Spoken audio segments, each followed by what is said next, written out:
My husband's to-do list sounds totally effed up, but my husband goes above and beyond at times on projects that are completely unnecessary, and then leaves me to take care of all the small details.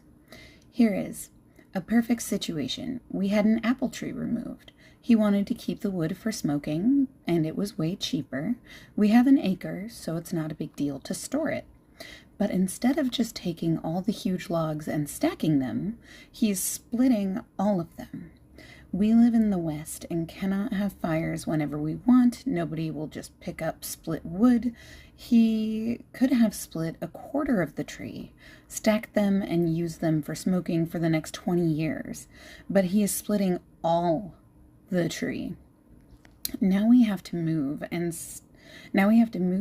stack way more wood, and we have way more sawdust that I will actually have to clean up. This stupid stuff happens all the time, especially if big machinery is involved. I'm so annoyed. Yelling, "That is dumb," didn't seem to work. Any suggestion?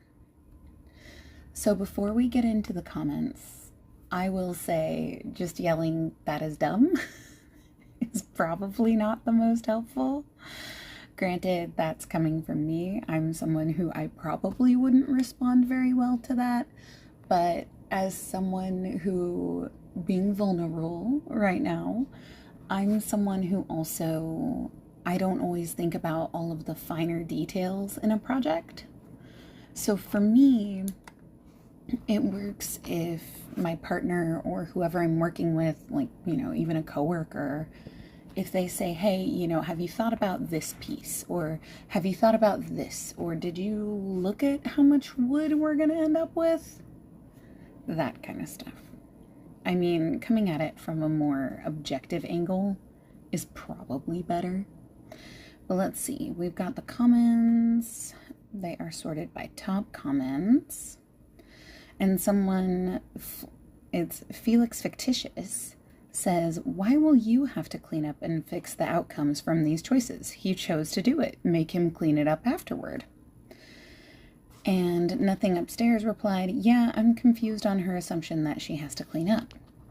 Wooly OP chimes in, "Because I don't want the mess and he'll leave it as is. He dug up a huge bird bath. I said just put half the cement in the hole, but he wanted to do it, quote, properly, end quote, and took out all the cement and put the dirt back, but there is still a dip in that part of our front yard. I have left it, thinking that he will fix it, but no, we've lived with a dip in the front yard for 8 months." So,